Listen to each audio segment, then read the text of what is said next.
Today we've got a huge live audience in the studio. What's going on, guys? This is Sam, and today we got to talk about WWDC because earlier today Bloomberg dropped a huge article talking about not what we can expect to see, but what won't be making an appearance this year, which could actually be the bigger story. If you want to read the article for yourself, I'll leave it linked down below in the description, but let's go ahead and jump in. So Mark Gurman wrote this article. He's got a really good track record. I'd say 9.5 times out of 10. He gets exactly what Apple is doing correct. And this latest article starts out by talking about digital health features, which are going to be things that allow you to see how long you've used your phone and what exactly you've been doing. I think a lot of it is geared toward parental controls to make sure that your child isn't on their phone excessively, but you'll also be able to monitor your own usage to make sure that you're using your cell phone or your iOS device in a manner that is definitely healthy. The new information today says that there is going to be an option somewhere in the settings app that allows you to view this data. In my mock-up that I made a few weeks ago, I suggested it would be included in the restrictions section, but we don't know for that for sure, just that it will be in some panel inside of settings. And then the next part of the article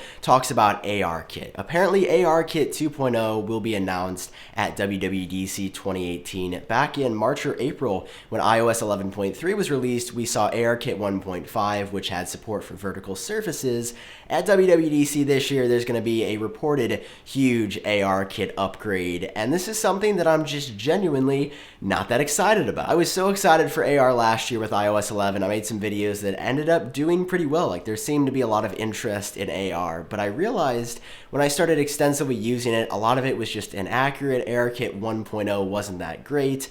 And I think it's going to get better in the future, and I hope I see myself using AR more in the future because Apple executives, the team there, thinks that ARKit 100% is the future. And in the Bloomberg article, they reiterate multiplayer gaming is coming. They also say you'll be able to place objects in augmented reality and then have them stay in place, which is going to be kind of interesting. I'll have to see how that works. And the article also suggests that all of this is basically laying the foundation for Apple's augmented reality glasses that they're working on. In case you haven't heard about this already, here's some crazy concepts for what Apple is said to be working on. So Apple is laying the groundwork for these AR glasses right now. And while I think AR is a really great idea, in practice, I'm still struggling to see how useful or how functional it really is. But hopefully, ARKit 2.0 this year makes it a lot better than it was the year before. So with iOS 12, we're getting new digital health features, ARKit 2.0, and the report reiterates some other features as well. Quote, new features for snoozy notifications, tracking the stock market, making video calls, and sending an emoji. For snoozy notifications,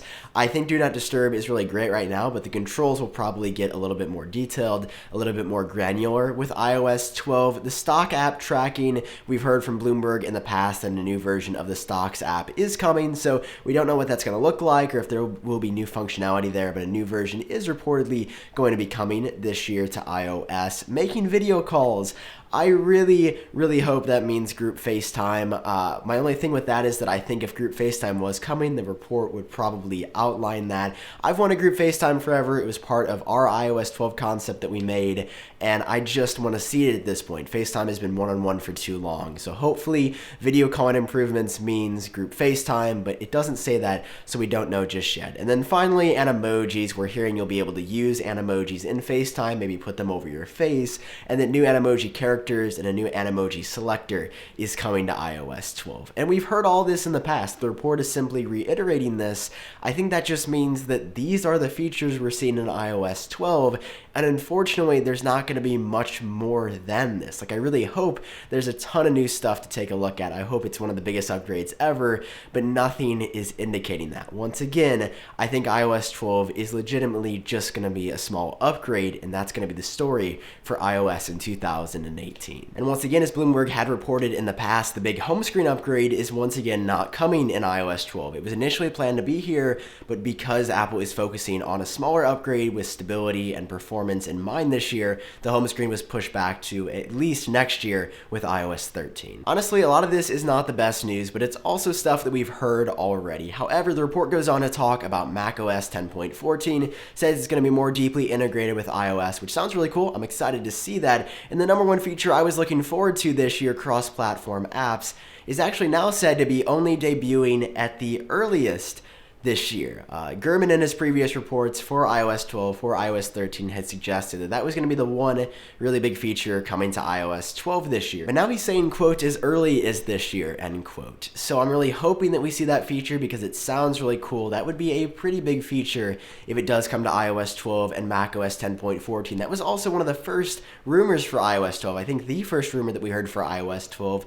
all the way back in December of 2017. And now we don't even know if that's going to be a reality this year. It's sort of just up in the air and not as concrete as it was just a few days ago. There's some good news about the Apple Watch that we'll talk about in just a second, but there is some more bad news that we have to cover before that.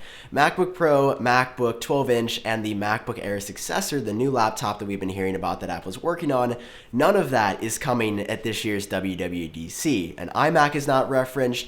I know on Apple's website they've marked some things as new when they haven't been updated yet, which could suggest that new models are coming. I reported about a week ago that the MacBook Pro 13-inch non-touch bar could be seeing an upgrade because the inventory was getting pushed back to shipping after WWDC this year, but Gurman reports that none of this is coming at WWDC. Maybe one or two models could be updated, but probably no new MacBooks this year. And then the Face ID enabled iPad Pro, another product that I was just so excited to see in a couple of days. Bloomberg is now reporting that that's not coming until later this year. We had heard it was coming at WWDC. That is what Mark Gurman from Bloomberg reported months back. But now apparently it's not going to be making a debut this year, which is also pretty disappointing. I really wanted to see that product.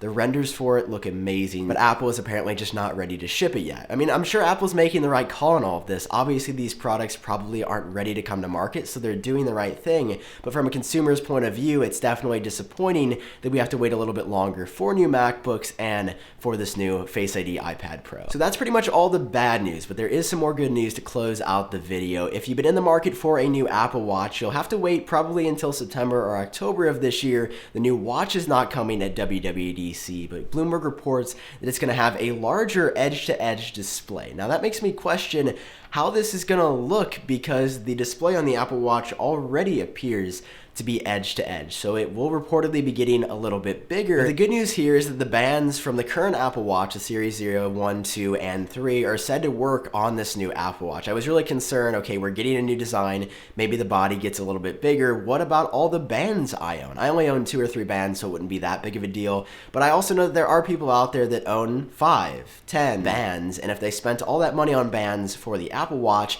Apple changing it would definitely be a really, really big inconvenience. So the bands are said to work with the new version. I look forward to seeing what Apple does with this watch. I'm still pulling for the circular design. It's something I've wanted to see for a while, but that's not coming at WWDC, probably later this year alongside the 2018 iPhones. The report closes out by talking about Siri, and they say that more predictive features are coming this year, but that, quote, more significant changes will take time. And that's quite disappointing to hear as well. I thought maybe Apple, with all the new Siri engineer hirings, would make a really great version of Siri this year. I think more predictive features are fantastic, but I think Apple also needs to fix the underpinnings of Siri before they do anything else. So that was the article, and there's a crazy amount of information inside of this. I know this video is relatively long, but I had to cover everything because there was just so much to talk about. iOS 12, macOS 10.14, ARKit 2.0, features that we can expect to see, hardware that we won't be seeing this year. It's a crazy amount of information. I'd love to hear your thoughts on all this down below. I am holding out some hope that this year's WWDC will be huge, that there will be a ton of new announcements, a ton of new hardware.